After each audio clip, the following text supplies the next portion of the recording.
Take the comment. Look at this. What's going on here? Wait! Oh! This is in a toe. That's Kirk. No. This is what you were... I think this is them timing it already in game one. Oh, no. Kirk might get it. They wanted a clean push on the tier one, and Kirk... Expecting them to engage there or something. Whoa, Carl, though. That's Mount Shock. Philippines and Team Liquid Philippines. It's nice with Leo to bring you the action. I'm so used to how Liquid drafts and how they ran through Falcons last night that looking at Onyx prioritize their hero, prioritize the joy, and then slap that Hylos back into the metagame like he never left. I need time to get used to this. Onyx needs time to warm up here at Cuneta Astrodome. I feel like they do. I would say, you know, both these teams worked their way up to this point already. They want to be able to go ahead and get their foot out the door right away. Man, Hold JP, take the comment. Look at this. What's going on here? Wait! Oh my God! Fritz gets caught in the back. Carl Teasy punished his overextension. Dude, take the Kimmy and just sit her down for a while. She's not doing too good in the mid lane right now. That's time out, friends. Time out. I don't know what's I mean, I'm trying to think what happened there. He got caught out so quick, and there was such a big dam that he couldn't even flicker. He was blinded by rage. I was gonna say, Onyx needs time to warm up, but it looks like they came in already. Yeah. Overcooked. Don't let them cook. They're already cooking, man. I don't know. Again, at this point, it's nothing too crazy, but that first blood already, especially going to the hands of Carl Teasy, we've seen him do it before. If he's able to go ahead and get a lead, especially on a hero like this, that YSS, it'll give them a better start into the first objective, which is this turtle coming up here shortly. That's what they call in the business a snowball. Yes. Well, you can't give the goat a snowball, not like this. Man. And also on the dangerous grass. Mind you, you saw the stat coming into this, right? Onyx undefeated on the dangerous grass, man. And they can't let us start like that, put a loss on the record. Looking at the gold lane, at least here, Kelra seems to be bullying Oheb in the early, but with the turtle started, Sanford checking out Brusco, keeping him back. Oh, I don't think this is a smart move. Onyx can't contest. Liquid is gonna score the first turtle. Brusco gets that revitalize in, misses a few salvos from Sanji. Sanji used to force the flicker there. Close call. Yeah, look at this too, JP, just giving the information. Not level 4 just yet, but that was a better decision, I'd say, for Onyx to not contest that. Because we just mentioned the snowball potential here, and if they would have lost even 1 or 2 more members to that first turtle fight, that snowball definitely would be in full control. So they maintain it. It's nothing too big for TLPH. They do get an objective. They're a couple hundred gold ahead. Where we really have to look at is how the lane-to-lane matchups work for this. You know, from down to the gold lane, where this is more common that we see between these two phenomenal gold laners, Kelra and of course Oheb, on a Harith and a Granger. Very standard. The rest, though, you know, I mean, Phobius, I feel like, has popped up more and more because he fits in that role where it's like, all right, you need that front line, but you also need someone to help peel if you have to, especially when a YSS is in a tow. That's Kirk. No. This is what you were talking about. Wow. He's able to punish overextensions and get in your face. We saw it last night in the hands of 3 Martisi with TNC moving on through the brackets. Now it's Liquid who's moving up in the world, 1,000 over Onyx by taking these baby steps. Hey man, it's starting, and it's not even the Baby Cakes duo that started this whole thing. You know, they got what they needed to do. They got the foot out the door, and you know, we talked about Team Liquid Philippines. Actually, the panel talked about this specifically. Getting into that momentum, getting into that stampede form, they need to time it. I think this is them timing it already in game 1. Oh no, Kirk might get another one on him, and it's the same duo who gets it. Carl Teasy and Sanford. I mentioned that Onyx can punish Liquid if they're overextending, if they're over-aggressive. Now it seems like the foot is on the other shoe. What do they do here? It's the opposite way around. The turns have tabled, and up top, Oheb pushes Kelra back underneath his turret. Dropping that Salmon Force. In comes Brusco, forcing a flicker out of the Filipino sniper. Traction pulse, flicker forward from Fringe. No. This young man woke up and chose violence. What? Sanji flickers forward, almost takes down Kelra. And then Liquid scores their second turtle, 2,000 gold up. I mean, think about how much of a distraction that was that Oheb just accomplished there, and doesn't even go down in exchange. Yes, you mentioned Turtle, second one of the game goes to the hands of Carl Teasy. And look at him, he's locked in. Oh my God, Kirk barely survives. He almost got ravaged once more, a third time by Carl. You know what? I stand by what we said before the match started. What's that? Right when we landed into the map, Onyx needs to warm up. They seem to be a little jittery, a little off. I would say they're quite a bit off in this game one, man. We haven't seen King Kong anywhere. He's basically just stayed in his jungle because he can't really do too much. I mean, even a Joy, as quick and mobile as you are, you're probably going to get just overloaded with the damage here that we're already seeing from TLPH. I don't think there's enough of a box that they can play with. Sure, Brusco can drop the Glorious Pathway, can automatically stun one target, but in the face of what Liquid brings, it's not enough. The Traction Pulse isn't enough of a deterrent to let Onyx put the pieces that they need to be in order to deal damage to Liquid. Yeah, again, look at this pressure here. TLPH gonna pop the conceal just to force Kelra off this tier 1 turn on the top side. Brusco will take a little bit of damage with that feathered airstrike, and Carl Teaser to keep him in check. They just want this objective. They can bully Kelra out of the lane if they want to. Very efficient use of ults. Even if they did not fully commit to a fight, they got what they wanted. A clean push on the tier 1, and Kirk gets another one. Oh, it's King Kong! They switched it! Oh, they pushed Kirk off of it, and then it's King Kong who gets it. Just stay out of the lane, man. Come on. It's not a good lane for Onyx right now. It seems like if they are that side of the map, there's someone there to answer it. And Carl Teasy, full snowball effect now for this YSS. This is looking very Stampede-like, very Liquid-like from Team Liquid Philippines. 4.4K ahead. This next turtle should just be theirs as well. There's not really a position here for Onyx to fight yet because of just how much this lineup scales from TLPH and how Onyx needs that time to build up here. That's not going to happen even longer now because of the way the past almost 7 minutes have gone. It's a slow march.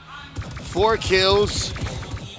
Nothing really much happening. Again, not a big 5v5. It's just Liquid pressing the buttons where it matters. Yeah. Liquid's putting salt on the wounds, not exactly on the whole being of Onyx. It all started with that first blood from Super Prince as he went down under that minute mark. Look at this, the fight under the turret though, tier 1 mid. Oh. Not much. Not much. I was expecting them to engage there or something. Whoa, Carl though. That's Mount Shocker on the park. Gets it. The passive able to trigger, switching from range to close range. Oh, range to close range, and now King Kong dodging that AOG. Oh, here we go. Here comes the rest of them. They punish Oheb. Under a Zaman Force, finally on the board. Onyx get one. At least they get one on the board.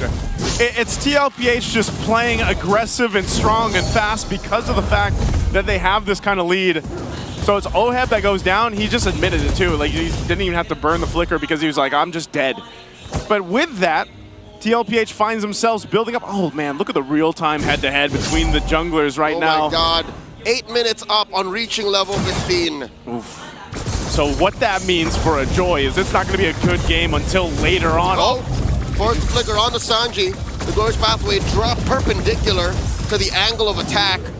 Liquid here are staying on top of their toes. Because, again, what happened to OF, that was unfortunate, but they can afford it. Yeah. But I'm just saying, that happened maybe 1 more, 2 more times.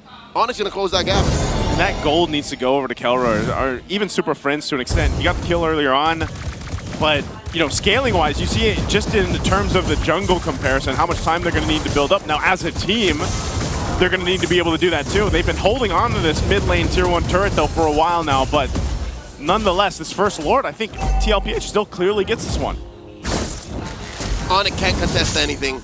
They're down on vision, they're down on box, they're down on zoning. I'd say you're right. Get something on Kelra, work on King Kong, but Liquid isn't gonna allow that. They've been slowly marching forth and building this huge lead. It's still at 6K. I hate to say it, it's still at 6K even with that free pickup on OM.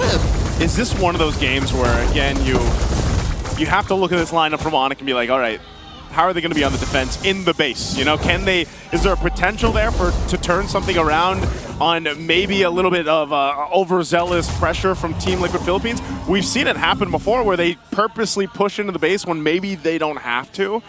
And is that the time for Onyx to actually punish them and then turn this lead around before it gets even bigger? Unlikely, Joseph. Unlikely. Looking at Onyx lineup, they only have the Glorious Pathway and the Traction Pulse to keep Liquid down. Maybe you can rely on the curtain call, but that means Liquid really, really dug their own grave. So I'm not counting on it. It has to come from somewhere else. You can't rely on Liquid making a mistake. Oh, look at this too. Even Kirk on the CC. The Holy Shield's gonna go down in the mid lane. you know, Kirk doesn't have much of anything. He's got the War Axe, that's about it. King Kong with a cut. He's cutting, he's trying to do something, and this might be the only choice he has here.